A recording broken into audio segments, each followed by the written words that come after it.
Gay dating in the Big Apple is a little like Lucy and Charlie Brown. Now you see me, poof, and now you don't. What's with the Vanishing Act? All I ever hear from people is how badly they want to be in a relationship. They want to be loved. They want to share their lives with someone. So why do they sabotage their efforts so early on? Stay tuned and find out.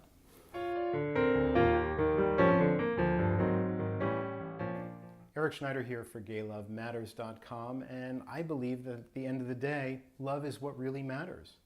I'm a sex and relationship counselor, coach, and educator for gay men here in New York City for the past 25 years or so.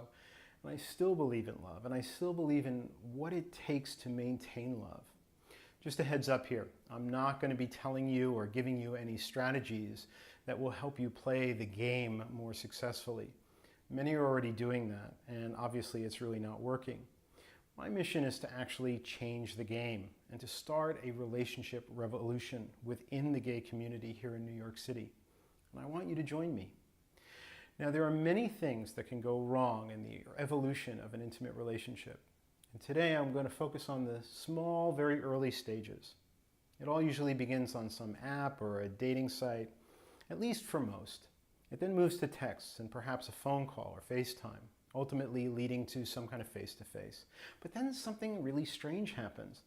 In each of these micro stages, it becomes possible, whether you're texting on the app or texting on the phone or meeting face-to-face, for someone to suddenly go missing in action.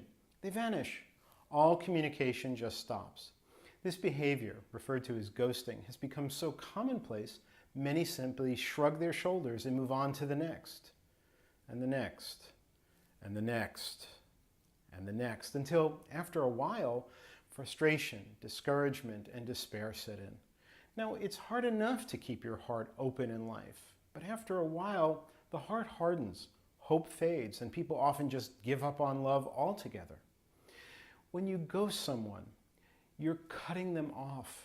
It's a form of shunning, a powerful psychological act of violence that often causes extreme emotional pain, lowered self-esteem, and in some cases, depression. Ghosting creates a painful vacuum that leaves the other feeling haunted by your lack of presence. They wonder what they did wrong or what was wrong with them, and spend mental and emotional time and energy on you without you being present. Ghosting is often unintentional, but a choice a person makes when they feel a sense of overwhelm or stress. There has been a change in how they consider you and how they think about you, and they become frightened about sharing that information with you because there may be consequences.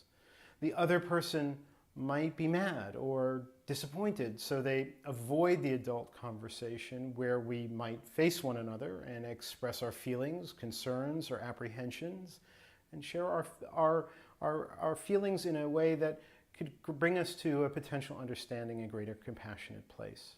Instead, we act on the impulse to avoid and simply dismiss the other without any real consideration for them or empathy at all. Sometimes there's a sense of guilt over time. Even though we might like to reach out, we feel too much time has passed and embarrassment makes it too difficult. How we treat each other ultimately creates the climate and culture of our community. Every act or non-act creates the world we live in. I think it's time we grew up and followed the golden rule instead of paying lip service to it. I've been on both sides of this ghosting situation, and I've committed myself to actually leaning into my own discomfort and sharing what's going on with me with the other person. This is not only an act of empathy, it's an act of intimacy and helps actually create more closeness. Taking this kind of stance does not mean you'll wind up happily ever after, but it does mean more respect, consideration, and dignity for yourself and for others. And it increases the potential for love in your life. My hope is that you'll join me and start leaning in and communicating what's going on for you rather than give in to the impulse to drop someone and run and hide. If you've been ghosted recently or in the past, I empathize with your pain and your disappointment and want you to remind you that it's not you, it's them. And your job is to not be like or become them. It may be easy to say that it's their loss, but in truth, we all lose. Your job is to tend to your feelings, set aside your cynicism, and keep your heart open. If you've enjoyed this video today, please share it. And remember, subscribe to my channel.